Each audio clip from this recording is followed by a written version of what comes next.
It's back to therapy, isn't it? It's Yeah. like, so how's your niece?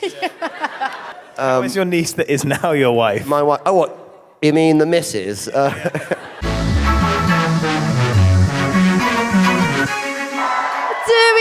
any House of the Dragon fans here? Okay, give on up and please do not stop until they get to the stage. It's the wonderful Fabien, Frankel and Matt Smith. Let's go! Hello. Hello. So many people. Jeez. How's your weekend been, boys? Have you had a good time? Yeah. Yeah. The weekend. How's the weekend been? Oh, yeah. I've had a wonderful time. Honestly, yeah. Thank you so much for having us, Florida. It's been great. Now, you happy to see them? Yeah? Now, I watched an interview, I think, was it Matt? You said your first convention was in New Orleans. New Orleans, yeah. What was that like compared to this madness now? Wow, oh God, it was a long time ago. I'm old, but it's it was. I mean, you know, the kind of what I always really liked about conventions is there's just a really nice sort of kind of spirit in like the room, you know, and I think it was pretty similar there. But obviously, I wasn't in House of the Dragon there. I was just doing stuff mainly for Doctor Who, really. Oh. Never heard of it. Never heard of it. Yeah. Fabien, like, what do you make of all this madness? Have you enjoyed meeting the fans this weekend? Yeah, no, it's been really nice. It's my first time in Florida, so I wish I'd have seen more. Yeah, I wish I'd have seen more of outside. But you know, it's been lovely. Yeah, it's been really. I wanted to ask what you guys do when you're unwinding after conventions. Do you go back and cocoon? I watched some of Tangled, which I'd never seen. Just because it was on the telly? Yeah, they had the option.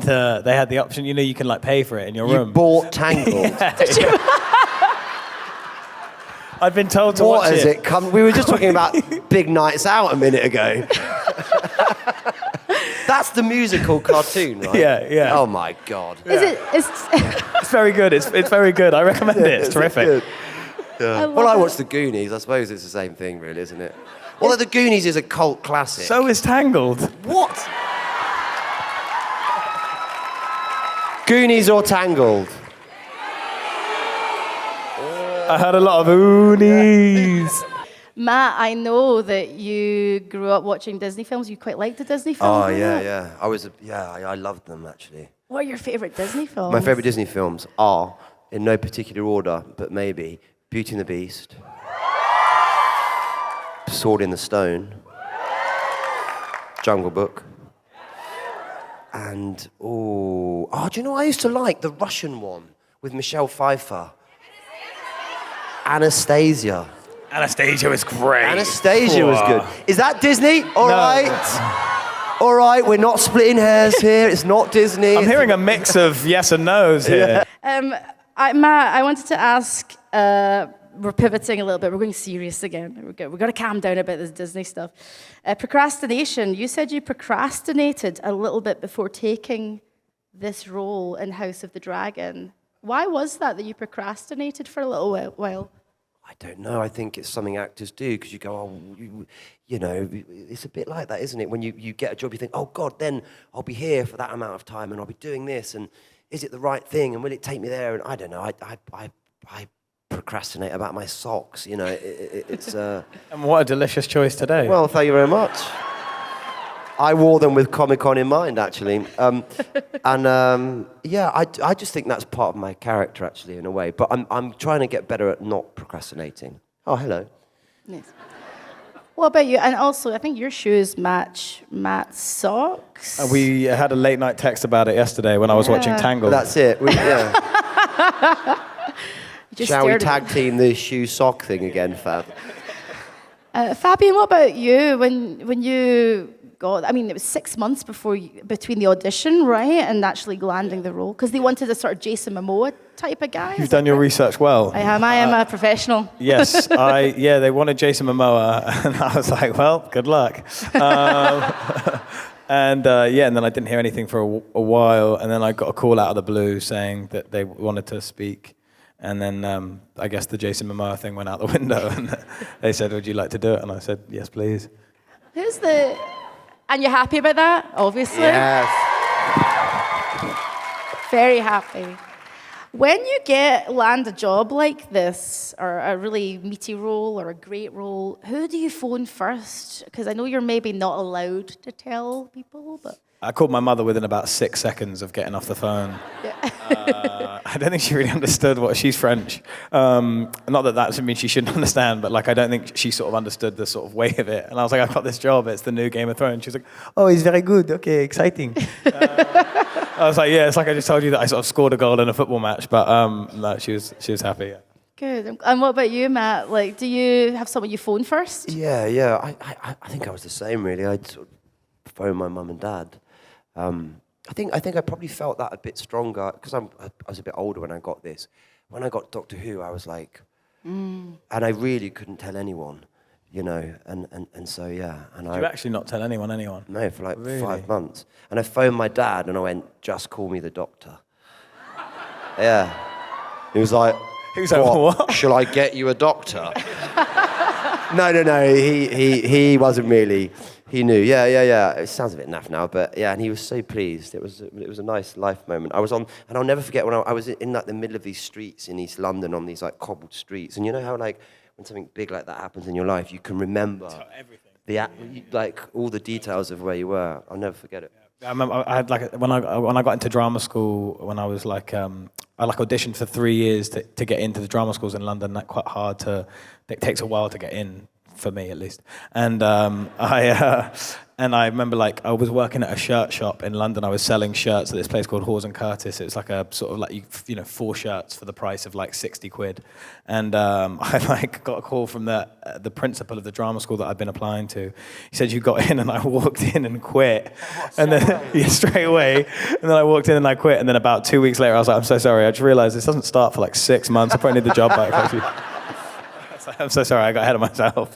Genuinely, did you go back to him? Yeah, I went straight back 2 weeks later. It was like, yeah, sorry, I guess I haven't made it. I'll take that job back, thanks. Did he take you back? He did. I'm going to pivot slightly because I wanted to ask Matt about working with Darren Aronofsky, one of my favorite directors. Yeah. He's incredible. I saw Requiem for a Dream 20 plus years ago when I was at uni. That's college for our North American friends. And it's not a happy film. I came out of that going, whoa, he's amazing though. What was he like to work with? Oh, brilliant, yeah. It was, that's been one of the best experiences that I've had on a film set. I was saying to Fabs yesterday, you know, I think we've sort of both had, in the last few months of our working careers, we've had really jobs that we've been really felt fully engaged with and felt really fulfilled by. He really pushed me, and I was really grateful to be working with him, to be honest. So hopefully the film will be cool, and I get to have a mohawk in it, which was jazzy. Called Caught Stealing, is that correct? Caught Stealing, yeah. Okay, you guys going to see it? Damn right. Yeah. So we've asked a lot of serious questions. We've done a lot of analysis. A lot of therapy. So now I'm gonna ask you this random one. Fabien, I heard you put salt on everything. Is that true? May I ask why? Matt says this. I like to, you know, I'm French. I like to season my He's a food. walking condiment. And so I bring some condiments. I like to bring some vinegar. condiments. Just, you know what I mean, though? Like, sometimes you'll get, like, a buffet, like a little bit of salad. It'd be quite nice to have a little vinaigrette with that salad. Maybe you make a little, like, mustard mayonnaise for your steak. You know what I mean? Like, get a nice bit of salt and pepper on the... Do you have little packets in your pocket? I've got it all. Honestly, I get it. It's right behind it. No. I like to season my food. Matt's always very concerned that I'm going to have a cardiac arrest, but I feel like the salt intake's gone down though. Has it?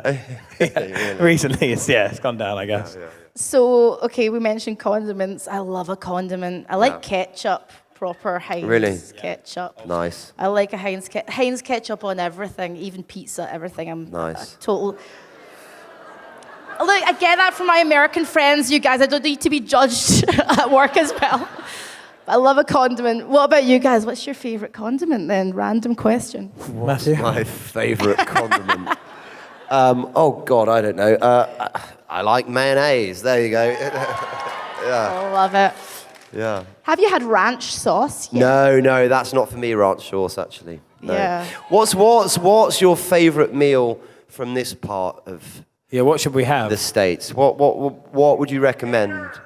Gator. Gator? Gator. Really? An alligator? Is it nice? What do you... What, you Tastes like bit of salt and chicken. pepper on that? It's Really? juicy. Oh. I'll try me some gator. Yeah.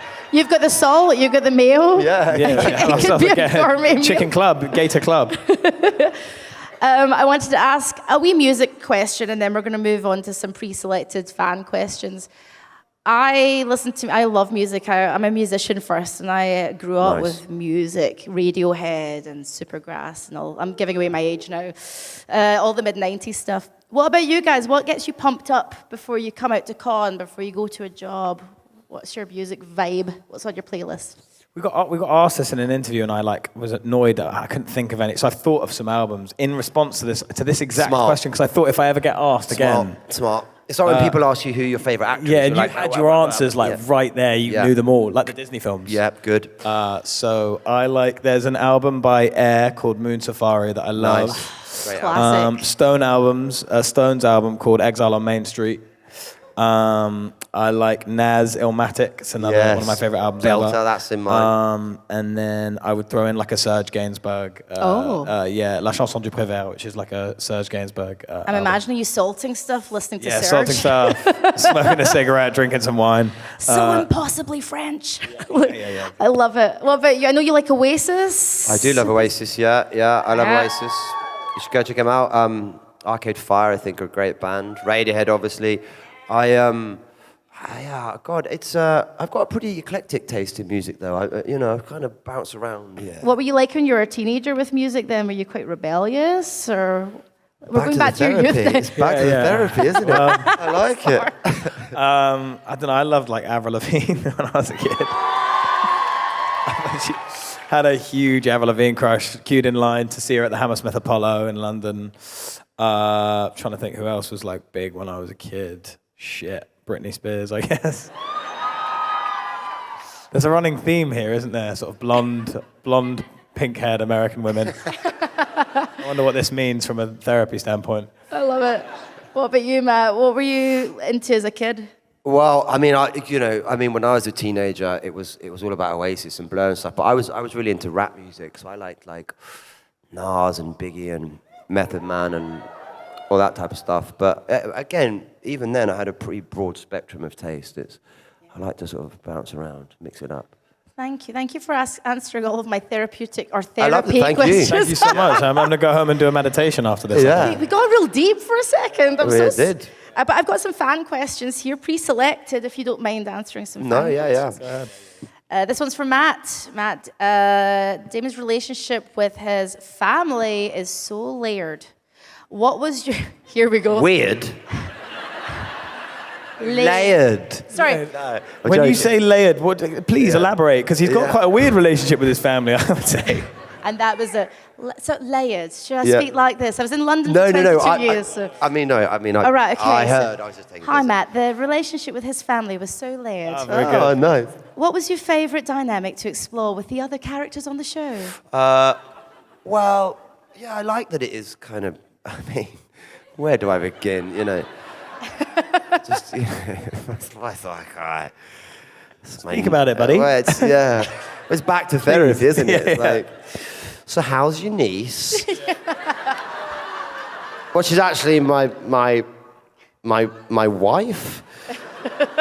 How is your niece that is now your wife? My wife. Oh, what? You mean the missus?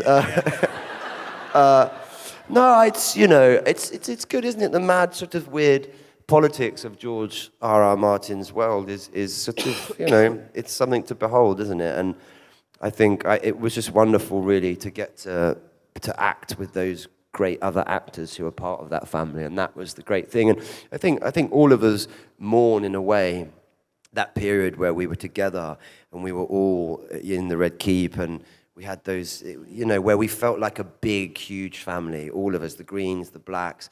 you know, it was a happy time in a way. Okay, thank you. And we've got a question for, let's see, we've got time for one more question. Okay, so this is for both of you, Matt and Fabien. This is from Sophie N. from St. Petersburg in Florida. So Matt and Fabien, House of the Dragon has such an intense atmosphere. How did you both prepare for the emotional and physical toll that your roles demanded? Well, you know, how you always do, really. You try and do as much sort of research, and you invest yourself in the world and as much as you can, and then it's you get creative at home on your own, walking around having a cup of tea, and you talk to your friends about it and go, oh, what do you think about this, and you know, this and that, and then you just try and be courageous and play on the day, really. But you know, it's tough. It's like I always wanted a bit more with me and Chris, and I felt there was sort of like more of that relationship to explore, really. And it's like there's these different. I don't know. You were, It's the same for every job in a way, and it's different for every job in a way. It's hard to explain. Thank What you. do you think, Fabs? I agree with everything you just said. Very good. I love it. Yeah. What do you think? More importantly, that's what we all want to know. Yeah. A ball that you're going to see me attend? Really? Yes. What? Which ball? Oh shit! Well, I am not going to comment on that. What is the butcher's ball?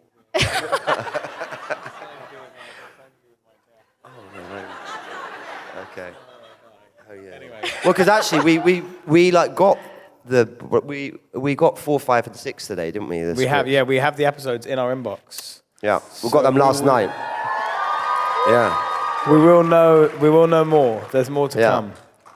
Guys, it has been an absolute pleasure having you share the stage with me. And first of all, can we have a round of applause for the fans? Yes. First? Yeah, thank you. Fans first, applaud yourself. Thank you for today. Thank you for coming. Guys, keep standing and put your wee hands together for the wonderful, it's Matt and